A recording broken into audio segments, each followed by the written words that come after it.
Fala galerinha, beleza, beleza, beleza? A gente está iniciando aqui mais uma aula de física, nossa aula NP, né? Nossa aula não presencial para a disciplina, para que a gente possa complementar a nossa carga horária semanal da disciplina de física, né? Bom, continuando aqui a aula do professor Matheus, a gente vai dar continuidade ao tema de física moderna, de efeito fotoelétrico, certo? Este efeito, esse fenômeno que foi trabalhado nas aulas presenciais pelo professor Matheus, então ele trabalhou questões, trabalhou a teoria sobre esse tema, e eu também vou associar essa parte do efeito fotoelétrico, a parte trabalhada pelo professor Matheus, só, porém, na parte da prática, né? Na parte de questões, certinho?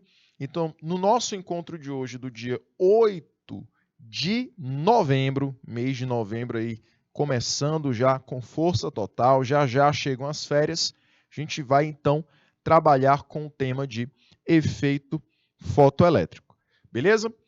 Disciplina de Física, eu sou o professor Caio, estarei aqui com vocês trabalhando esse conteúdo e, através de questões, o nosso objetivo será compreender um pouquinho do que é o efeito fotoelétrico, conhecer as equações, utilizar as equações de Einstein para o efeito fotoelétrico, relacionar a energia cinética que um elétron recebe, né? Aquele elétron emitido pelo material, ele recebeu uma energia cinética de uma determinada frequência de radiação e eu quero relacionar essa energia que ele recebe com essa radiação que nele foi emitida. Além disso, relacionar o número de fotoelétrons emitidos a partir de uma intensidade de radiação que chega neles e compreender o funcionamento das células fotoelétricas, tá bom? Então, como eu disse, nosso tema de efeito fotoelétrico, relacionando aqui com a física moderna, será trabalhado nesse encontro NP, nesse encontro não presencial, através de questões. Começando aqui com a nossa primeira questãozinha, a gente vai analisar o seguinte: qual das afirmações abaixo explica corretamente o efeito fotoelétrico? Seria o choque elétrico entre as partículas leves e núcleo? Produção de raio-x quando há choque de elétrons em uma placa de metal? Produção de luz por modificação energética de um sistema atômico? Arrancamento de elétrons de uma substância por incidência de radiação eletromagnética?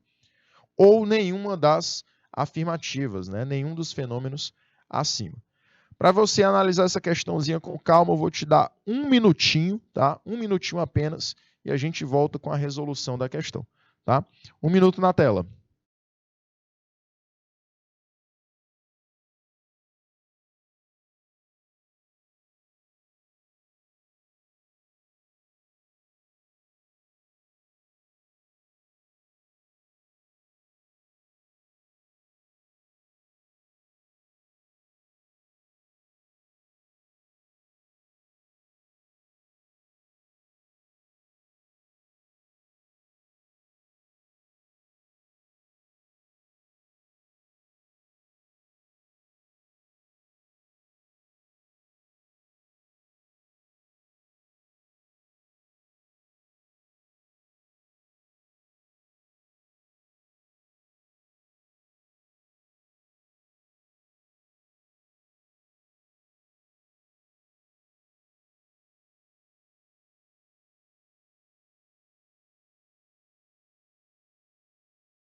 Vamos lá, galerinha. Vamos lá, vamos lá, vamos lá.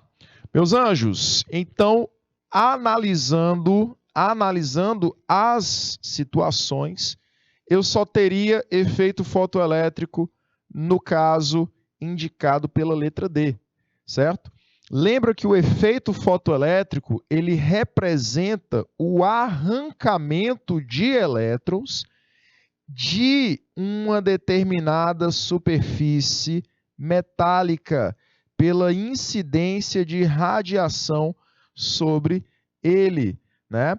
Então vamos imaginar que uma radiação azul é incidida sobre determinado metal, beleza? O que vai acontecer, professor?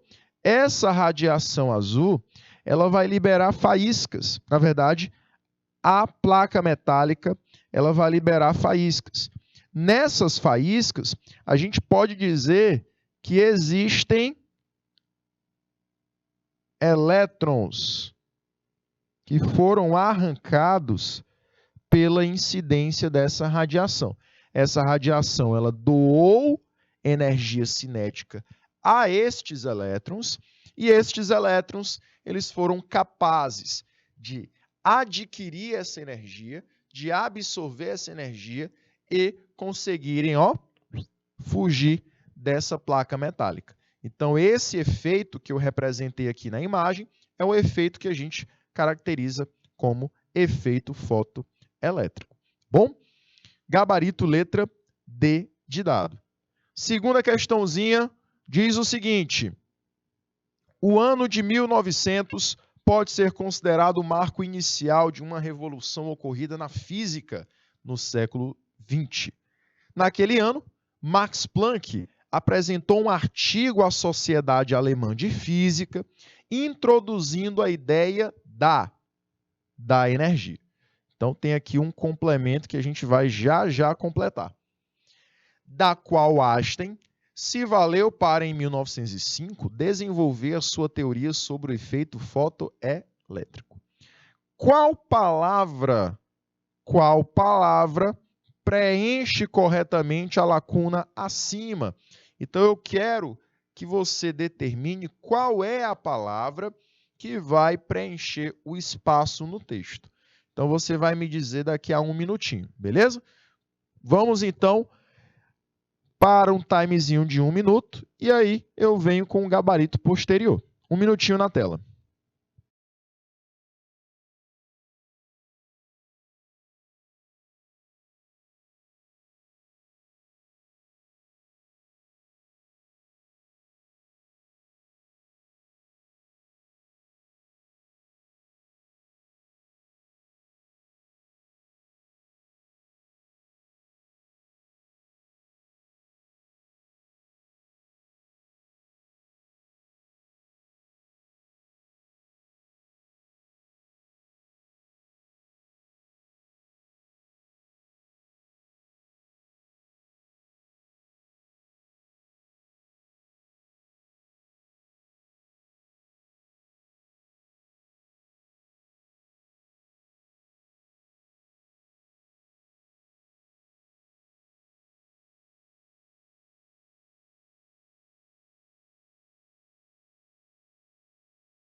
Vamos lá, galerinha. Então, qual seria a melhor palavra que vai preencher essa lacuna?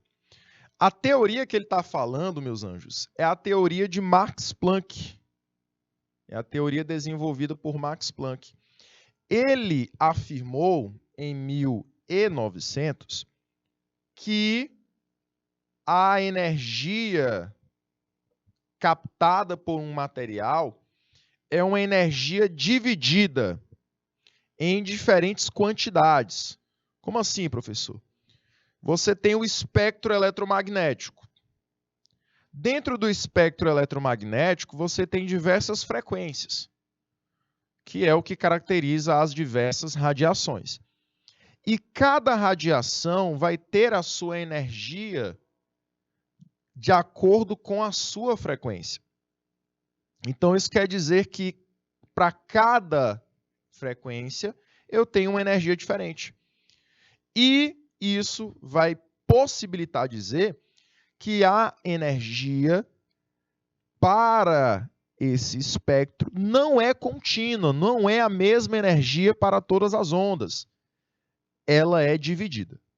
Cada onda tem a sua frequência, cada frequência tem a sua energia. Então ela é quantizada, beleza? Então essa energia, ela é uma energia em diversas quantidades. Por isso que a teoria de Max Planck introduz aí o conceito, a ideia da quantização de energia, beleza? Por isso que nas práticas feitas por Hertz, feitas por Lenard, foram práticas que observaram que a luz vermelha não retirava elétrons da placa de cobre, porém a luz verde e a luz azul eram capazes de emitir esses elétrons. Beleza?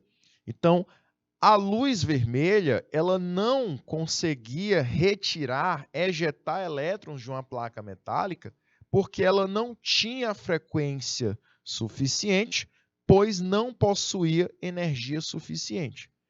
Professor, mas tudo não é luz? Sim, mas até a luz, ela tem um espectro dela. Ela tem um espectro visível, que inicia no vermelho e finaliza no violeta. E cada uma das cores que a gente percebe vai ter uma frequência diferente e cada frequência vai ter uma energia diferente. Por isso que a energia cinética do vermelho não era capaz de ejetar elétrons, mas a do azul e do verde já conseguia ejetar com intensidade esses elétrons. Perfeito? Vamos então para a nossa terceira questãozinha. Ele diz o seguinte: a emissão de fotoelétrons por um determinado metal exige que, olha aí, acabei de falar algo semelhante a isso na explicação da segunda questão. Então, eu vou querer que vocês coloquem o gabarito de vocês, que vocês possam gabaritar essa terceira questão em 1 minutinho, tá bom? 1 minuto na tela e a gente volta já.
Vamos lá, jovens. Terceira questãozinha de hoje vai pedir o seguinte: a emissão de fotoelétrons por um determinado metal exige que? Qual é a exigência para que eu consiga emitir elétrons sensíveis à luz?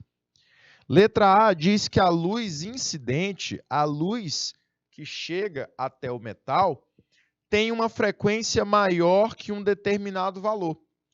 Esse determinado valor é o que foi estabelecido como limiar de frequência. Limiar de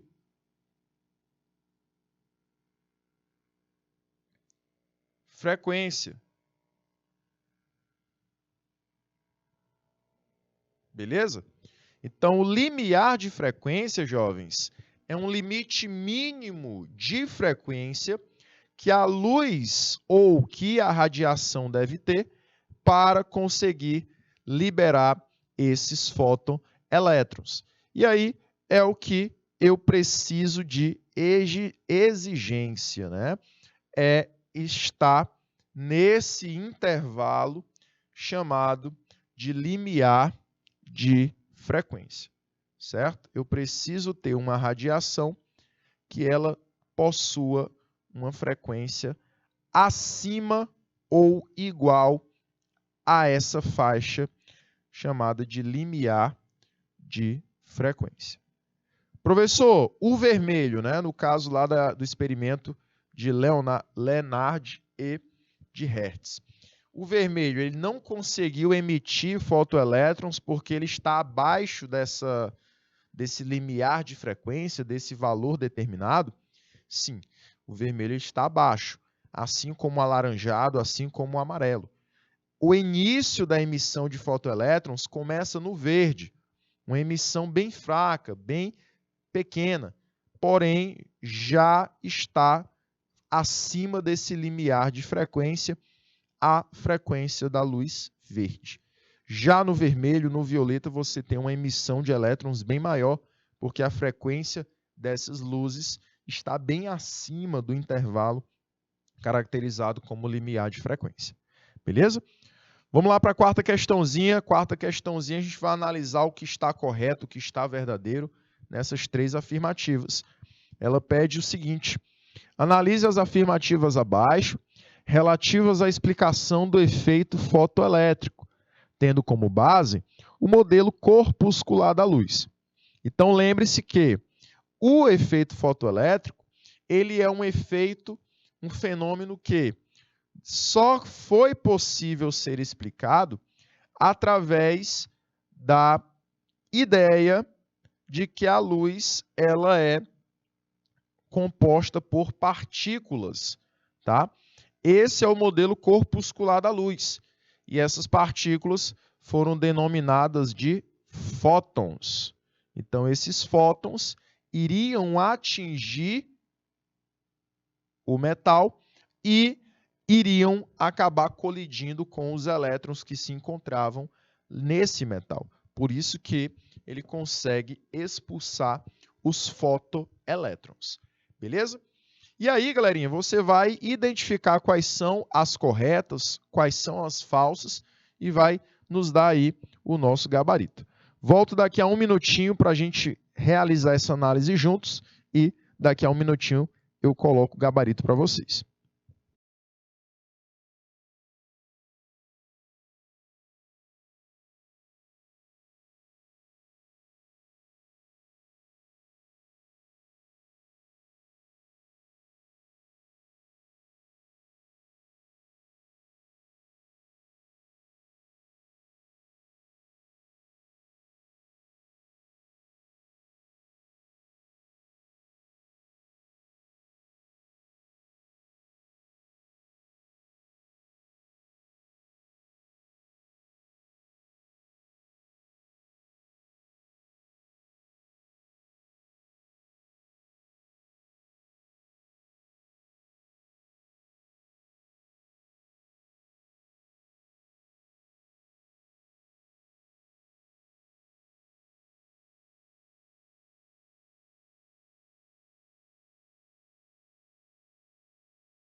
Muito bem, galerinha. Vamos então analisar aqui a nossa primeira afirmativa que diz o seguinte: a energia dos fótons da luz incidente é transferida para os elétrons no metal de forma quantizada, ou seja, de forma dividida.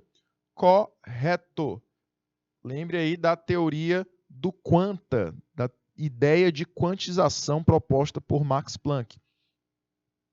2. A energia cinética máxima dos elétrons emitidos de uma superfície metálica depende apenas da frequência e da intensidade da luz. Vai depender da frequência, da intensidade não, tá, jovens? Lembra que se a gente emitir uma luz azul, seja ela forte ou fraca, ela vai emitir elétrons ejetados do mesmo jeito. Porém, se a gente pegar uma luz vermelha intensa ou fraca, nas duas formas ela não vai emitir elétrons. Por quê? Porque depende da frequência da luz. Não é que a intensidade mais forte vai liberar elétrons e que a intensidade mais fraca não vai liberar elétrons, certo? Vai depender da frequência da luz. Então, a 2 está errada. 3. Em uma superfície metálica, os elétrons devem ser ejetados independente da frequência? Não, tem que depender da frequência, beleza? Então, aqui está também completamente errado. Então, a gente vai gabaritar apenas o gabarito da letra A, apenas a primeira é verdadeira. E a gente vai, então, para a próxima questãozinha de número 5, certo? Ela diz que o efeito fotoelétrico foi descoberto em 1886, século XIX, pelo físico alemão Heinrich Hertz, porém a explicação só veio no século XX, através da explicação apresentada por Albert Einstein em 1905.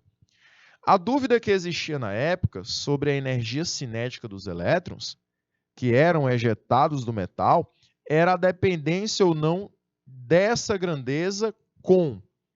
Então, qual eram, na verdade, as grandezas que a gente poderia relacionar com a energia cinética dos elétrons ejetados?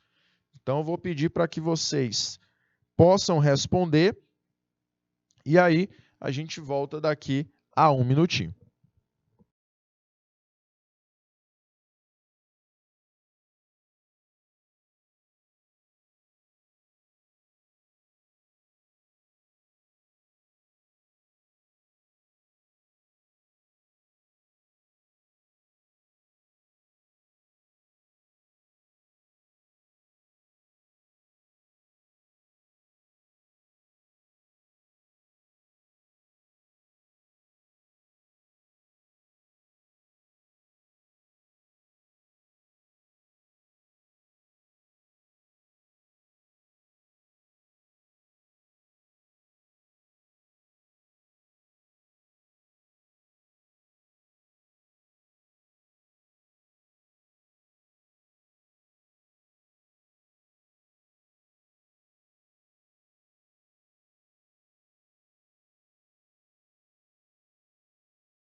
Jovens, muito bem. Voltamos aí, foi bem rápido, né? Um minutinho.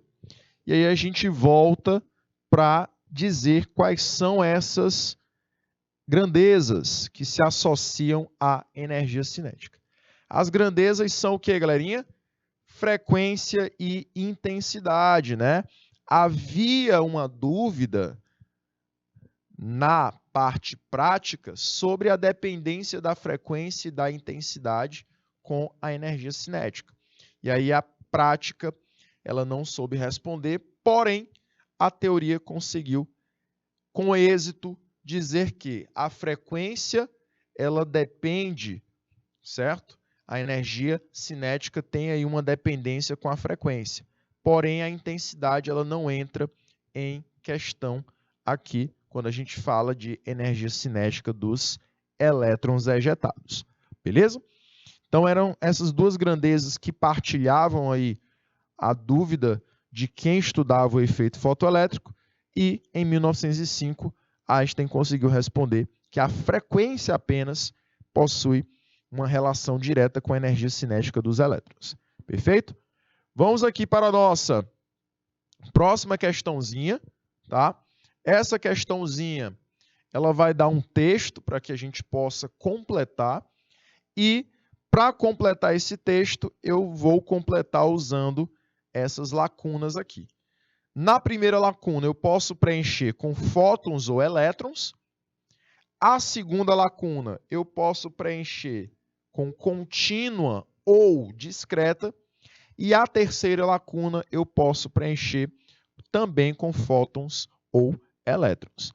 Como tem esse texto aqui para a gente analisar com mais calma, eu vou te dar aí 2 minutinhos e aí a gente volta depois desse time, tá bom? 2 minutos na tela.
Vamos lá, galerinha! Texto na tela, a gente tem aqui a seguinte informação. O efeito fotoelétrico, isto é, a emissão de... O que o efeito fotoelétrico tem a ver com a emissão? E essa emissão acontece por quem, professor? Por parte dos metais. Então, o que os metais eles vão emitir? Eles vão emitir elétrons. Beleza? Então, perdão aqui o acento, os metais, quando recebem uma determinada luz, vão emitir elétrons. Então, a gente já vai lá nas alternativas, ó, cancela A, cancela B, fica só com as 3 últimas. Aí ele fala que esses metais vão emitir esses elétrons sob a ação da luz. Esse efeito é um experimento dentro de um contexto físico extremamente rico, incluindo a oportunidade de pensar sobre o funcionamento do equipamento, que leva à evidência experimental relacionada com a emissão e a energia dessas partículas, bem como a oportunidade de entender a inadequacidade da visão clássica do fenômeno. Em 1905, ao analisar esse efeito, Einstein fez a suposição revolucionária de que a luz, até então considerado como um fenômeno ondulatório, poderia também ser concebida como constituída por conteúdos energéticos que obedecem uma distribuição. A distribuição de energia trabalhada por Einstein, trabalhada por Planck, era uma distribuição, bora lá, contínua ou discreta? Contínua é que todas as frequências vão ter a mesma energia. Discreta é que cada parcela de frequência vai ter uma energia diferente. Então, seria discreta, né?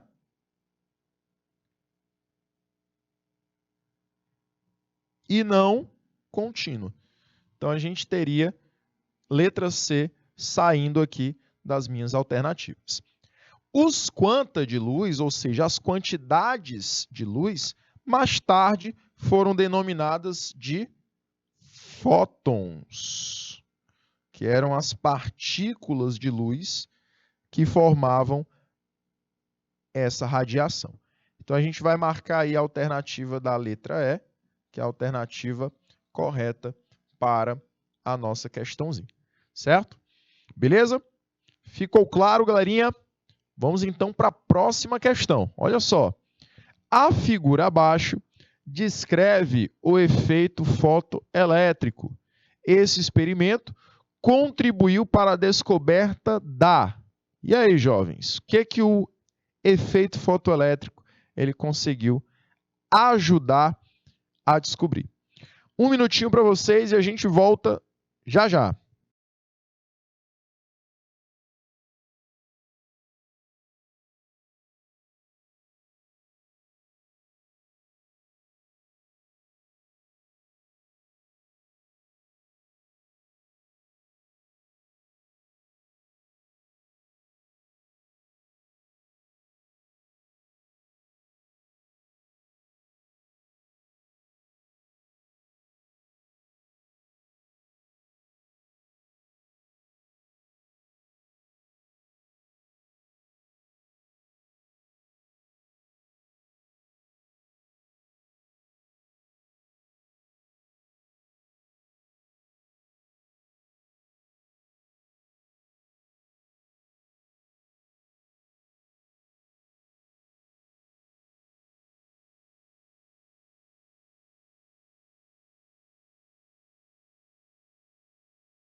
Bem, jovens, sétima questão, a gente vai analisar que essa imagem, ela representa bem o efeito fotoelétrico, tá? Você tem aqui a emissão de uma radiação luminosa até um material. Os elétrons livres desse material ganham energia suficiente para escapar da superfície do material. E aí você tem aqui, ó, os fotoelétrons sendo liberados por esse material. Porém, esse efeito fotoelétrico, ele foi um experimento que contribuiu para a descoberta de alguma coisa. Será que foi a dualidade onda-partícula da luz? A energia de ionização dos metais? A emissão contínua de radiação por um corpo aquecido? Ou a descrição da ligação química entre os elementos metálicos? A alternativa é a letra A, porque através do efeito fotoelétrico foi possível analisar que a luz, além de ter um comportamento ondulatório, ela também tem um comportamento corpuscular, porque essa luz é formada por partículas que são chamadas de fótons. Beleza? Então, comportamento dual da luz veio a ser analisado através do efeito fotoelétrico. Oitava questão de hoje. Vou dar o timezinho de 1 minutinho para vocês e vocês vão me dar o gabarito dessa questão. Tá bom? 1 minutinho.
Vamos lá, galerinha!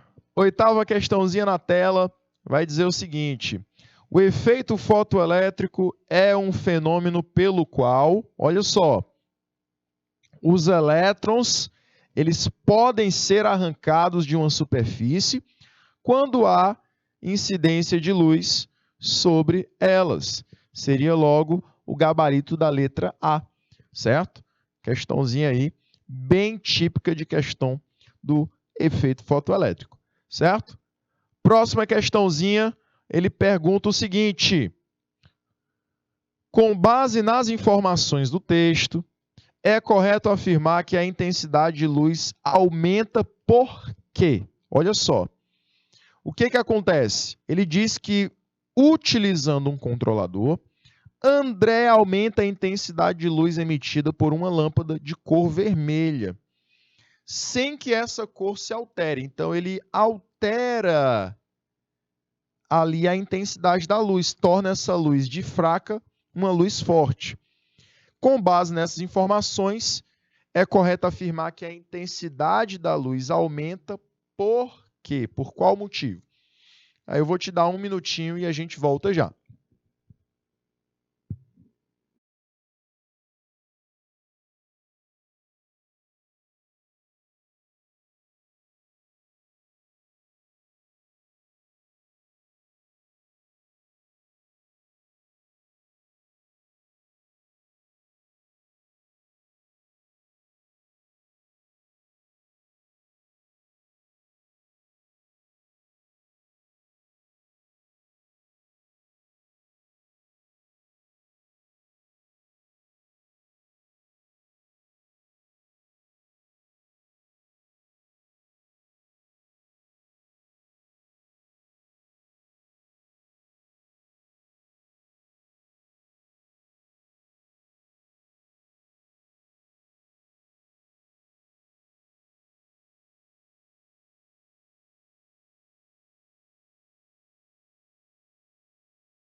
Vamos lá, galerinha, de volta aqui.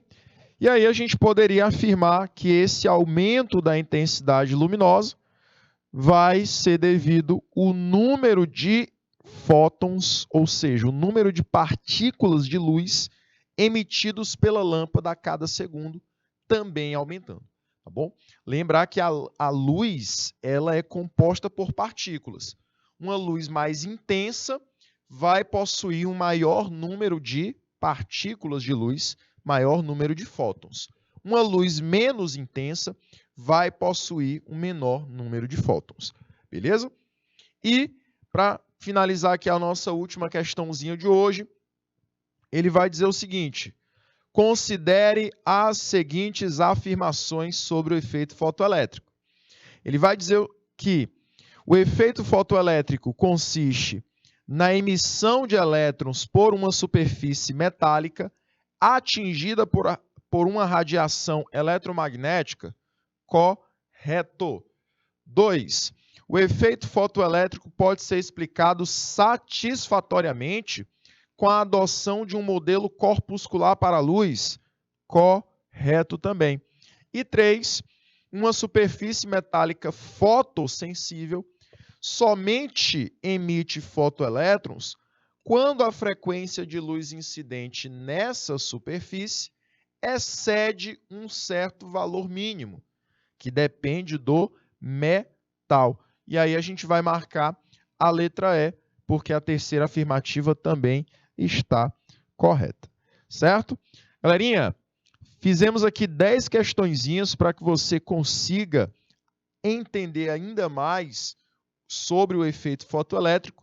Nesse material aí fica uma grande quantidade de questões para que você agora também possa trabalhar essas questões em casa, com calma, para que você possa compreender ainda mais esse conteúdo, certo? A gente fica por aqui no nosso encontro de hoje, mas a gente se vê na próxima semana de aulas do canal Educação.